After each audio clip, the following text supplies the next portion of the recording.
There is a company that once humiliated Detroit, dominated Formula One, and built engines so good that the world's greatest racing driver chose them by name. A company that makes not just cars but lawnmowers, marine outboards, private jets, and robots. A company whose founder once told Congress that when America passed new emissions laws, Honda hired 50 more engineers and General Motors hired 50 more lawyers.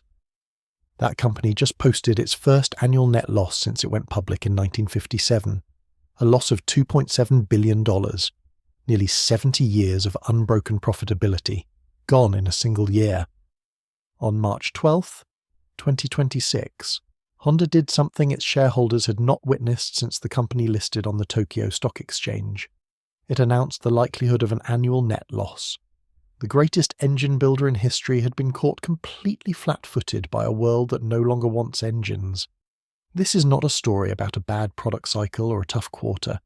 This is the story of how a company so brilliant it redefined what a car could be, built a prison out of its own greatness, and how the key it needed to escape was the one thing it refused to pick up. Before we talk about what Honda lost, we need to understand what Honda actually is, because most people think of the Civic, or the Accord, or maybe the CR-V sitting in their neighbour's driveway. That is a fraction of the story. Honda is the largest motorcycle manufacturer on the planet. It has been since 1959. 1 in every 3 motorcycles sold anywhere in the world carries a Honda badge. In Southeast Asia, Honda does not compete in the motorcycle market. Honda is the motorcycle market. Then there are the power products. Honda makes the engines inside a staggering share of the world's lawnmowers, tillers, generators, and water pumps. When your neighbour fires up a garden mower on a Saturday morning, there is a reasonable chance the heart of that machine came from the same engineering culture that built Ayrton Senna's championship car. Then there are the marine outboards, the jet skis, and then there is Honda Aircraft Company, which builds the Honda Jet, a genuinely revolutionary business aircraft that became the most delivered jet in its class for 6 consecutive years. Honda makes robots. It made a Simo, the walking humanoid that stunned the world in 2000. It spins up aerospace ventures. It builds high-performance motorcycles that win world championships. This is not a car company. This is a civilization built on internal combustion, and that is precisely the problem. To understand why Honda thinks the way it does, you have to go back to one man. Not a corporate architect, not a financier, a mechanic with oil under his fingernails and a genuinely reckless relationship with risk. Soichiro Honda was born in 1906 in a small village near Mount Fuji, the son of a blacksmith. As a child, he spent hours fixing bikes and learning from his father, who was also a blacksmith. The first time he saw a car, a Ford Model T rattling down a dirt road, he did not wave at it. He chased it, down the road, as fast as his legs would carry him. That child never really stopped chasing. By his teens, he was building race cars. By his 20s, he was running a repair shop at 21, employing 50 people by 25. He sold his wife's jewellery to keep his piston ring factory alive during the war. The factory was bombed, then hit by an earthquake. He sold the ruins to Toyota and started again with a surplus military generator, strapping it to a bicycle frame in post-war Japan to build the first Honda motorbike. The Japanese Ministry of International Trade and Industry told him not to enter the car business. The market was already crowded, they said. Honda ignored them completely. He entered Formula One before Honda had a proper car division. He raced in circuits while his accountants were still figuring out the balance sheet. Soichiro Honda told his engineers, "The company's future rests on that engine's success." Then he announced the technology publicly before it was even fully developed, left his team upstairs and pulled up the ladder. That was how Honda operated. Push first, solve the problem on the way down. If you want to understand why Honda struggled to accept the EV revolution, start here. The entire company was built in the image of a man who believed that perfecting the internal combustion engine was a moral pursuit. Changing that belief was not a strategy problem, it was a spiritual one. In 1970, the United States passed the Clean Air Act. It set emission standards so stringent that Detroit's Big Three told Congress, publicly, that compliance was impossible. Not difficult, impossible. General Motors, Ford and Chrysler moaned about it in congressional hearings, insisting the task was insurmountable for any car maker. Honda had been making cars for 3 years. In February 1971, Soichiro Honda announced that Honda was developing a new low-emissions engine that would comply with the US Clean Air Act of 1970. The EPA took Honda's word and offered to test the engine whenever they felt ready. Honda's engineers, shocked by the public commitment, worked with a deadline that had no margin for failure. What they built was called the CVCC, the Compound Vortex Controlled Combustion Engine. It did not use a catalytic converter, which was the expensive and clunky solution every other manufacturer was bolting onto their engines in panic. The CVCC-loaded Civic complied with new stringent US exhaust emission standards without a catalytic converter, something other car companies said could not be done. The 1973 oil crisis arrived at exactly the right moment. America was in fuel shock, queuing at gas stations, suddenly desperate for cars that could do more with less. Honda launched the CVCC engine in North America, and its combustion cycle was so efficient that it exceeded the tough new clean air regulations. It was a sensation. Chrysler called, Ford called, Isuzu called. They lined up to license the technology. The company that was not supposed to be in the car business had just bailed out the companies that invented it. Then Soichiro Honda said something that still echoes through the industry today. When Congress passes new emission standards, we hire 50 more engineers and GM hires 50 more lawyers. The entire American auto industry never fully forgave Honda for that one. If the 1970s proved Honda could beat Detroit in the boardroom, the 1980s and 1990s proved they could beat everyone everywhere else. By 1985, Honda had introduced VTEC, variable valve timing, and lift electronic control. In plain language, it was an engine that changed its own personality, depending on what you asked of it. At low speeds, it was efficient and docile. Push past a certain RPM threshold and it transformed, pulling hard through the rev range with a sound that became one of the most recognizable in automotive culture. An entire generation of drivers fell in love with engines because of VTEC. On the Formula One circuit, Honda was not competitive. Honda was dominant. Honda engines won the Constructors' Championship every single year between 1986 and 1991, first with Williams, then with McLaren. They won the Drivers' Championship every year from 1987 to 1991. The driver at the centre of all of it was Ayrton Senna. In 1988, the McLaren Honda MP4/4, powered by Honda's turbocharged V6, dominated the season. McLaren won 15 out of 16 races, not 15 out of 16 by accident, by design. By an engine so far ahead of the field that rival teams would study footage of Senna pulling away from them and simply shake their heads. Honda's engineers were sometimes asked if they could make a car that wins, but less decisively. The performance gap had become an embarrassment to the sport. On the road, the Civic and Accord had become the global standard for reliability. Consumer Reports ranked them at the top of their segments year after year. The Honda name became shorthand for a car that would simply refuse to let you down. By the early 1990s, Honda was building the best engines in the world for racing. It was building the most trusted engines in the world for daily driving. It had planted flags in motorcycles, power equipment, and marine propulsion.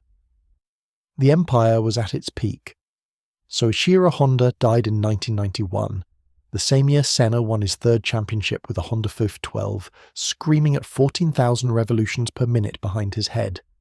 The man who built it all was gone, and without him, something very quiet and very dangerous started to change. The shift did not arrive with a press conference. It did not appear on a balance sheet. It crept in the way corporate rot always does, gradually, through promotion cycles and committee meetings, and the slow replacement of engineers with administrators.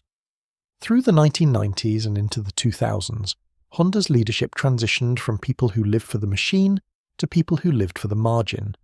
The crazy engineers who strapped generator engines to bicycles and announced engines before they existed were replaced by cautious executives managing risk across a global supply chain. The products began to reflect it. The Civic that had been a driver's car in the 1990s became a beige appliance by the mid-2000s. The Accord lost its edge. Honda's design language, once genuinely distinctive, drifted into a comfortable, forgettable middle space. The company that had once humiliated Detroit began to resemble it. Honda had a word for this that most outsiders never heard. Inside the company, engineers called it Hondaism, the belief that mechanical engineering was not just a profession but a philosophy. As long as Hondaism survived, the products were exceptional. When the accountants quietly put Hondaism in a cupboard to manage costs and quarterly guidance, the soul of the products went with it. By 2010, Tesla had delivered its first Roadster. By 2012, the Model S existed. The data was already clear that battery technology was improving on a curve that would eventually make internal combustion uncompetitive in most markets. Honda's engineering culture saw it. Honda's leadership chose to see something else. They saw hydrogen. Hydrogen is a beautiful idea. It burns clean, refuels fast, and preserves everything a traditional automotive engineer loves about their job: combustion, mechanical complexity, the feeling of fuel being converted into motion. For more than a decade, Japan's major car makers treated battery electric vehicles as a niche, betting that hybrids, hydrogen, and e-fuels would be good enough for most markets. Honda was all in. While BYD was building battery factories and Tesla was scaling production, Honda was developing fuel cell vehicles for a hydrogen infrastructure that barely existed.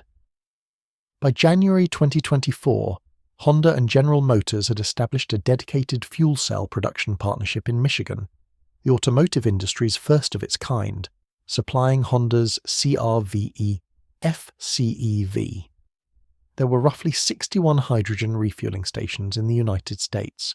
There were 250,000 EV charging locations. Honda was not late to the EV revolution.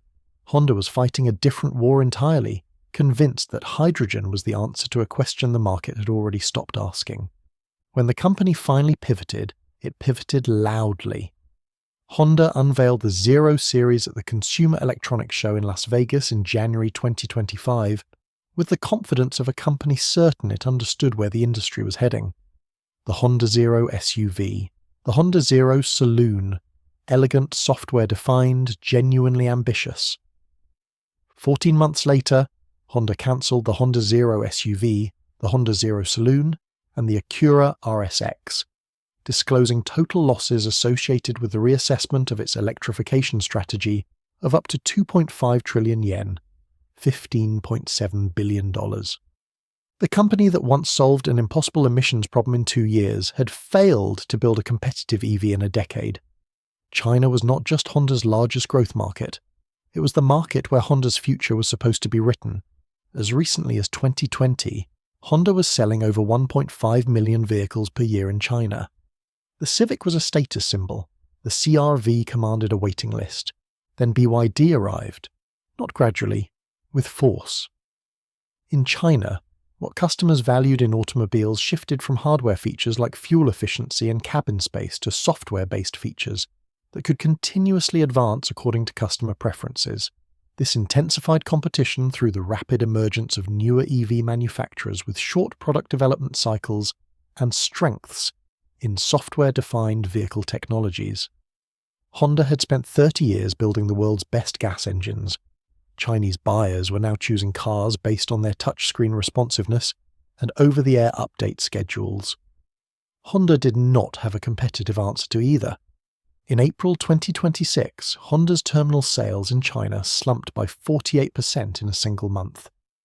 Cumulative tracking data from January through April 2026 showed a 28% year-over-year plunge, equating to 145,065 units sold. ICE vehicle market share in China, the fuel that Honda's entire China business ran on, had collapsed to 37% of the market, down from over 80% just 4 years earlier. Electric cars occupied 62.9% of retail sales in China by May 2026. Honda was selling gasoline vehicles into a market that had already made up its mind. The most profitable market Honda had ever operated in was evaporating in real time. A company acting from strength builds partnerships. A company acting from fear makes deals. In December 2024, Honda and Nissan announced a memorandum of understanding to merge and create the world's third largest automaker.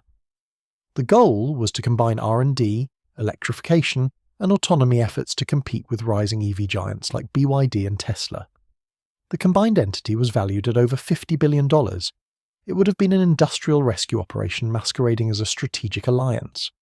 By February 2025, talks collapsed over governance disputes, specifically Honda's push to make Nissan a subsidiary.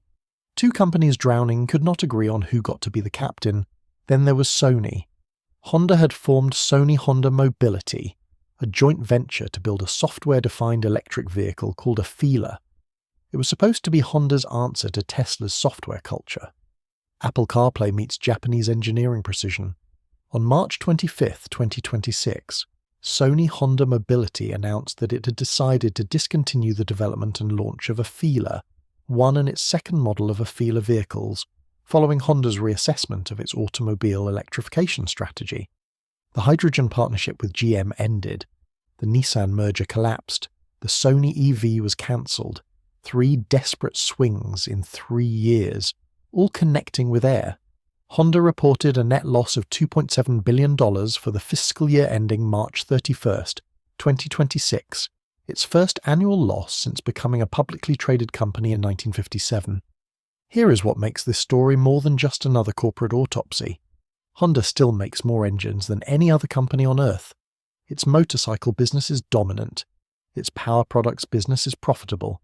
Its engineering culture, the ghost of Soichiro Honda in every R&D meeting, still produces genuinely brilliant work. The new hybrid platform Honda announced in 2025 targets a 50% cost reduction over its 2018 generation. Honda has set a target of selling 2.2 million hybrid vehicles by 2030. That is not surrender. That might be pragmatism. But here is the harder question. The Chinese market has chosen software over steel. EVs occupy 62% of that market, and that number is still rising. Honda's core identity, the belief that a perfectly engineered internal combustion engine is the highest form of automotive expression, is incompatible with the direction of the world's largest auto market. Soichiro Honda was a rebel who defied his government to build race cars. The corporate Honda of 2026 is betting on hybrids in a market where hybrids are already yesterday's compromise. The lesson here is not unique to Honda.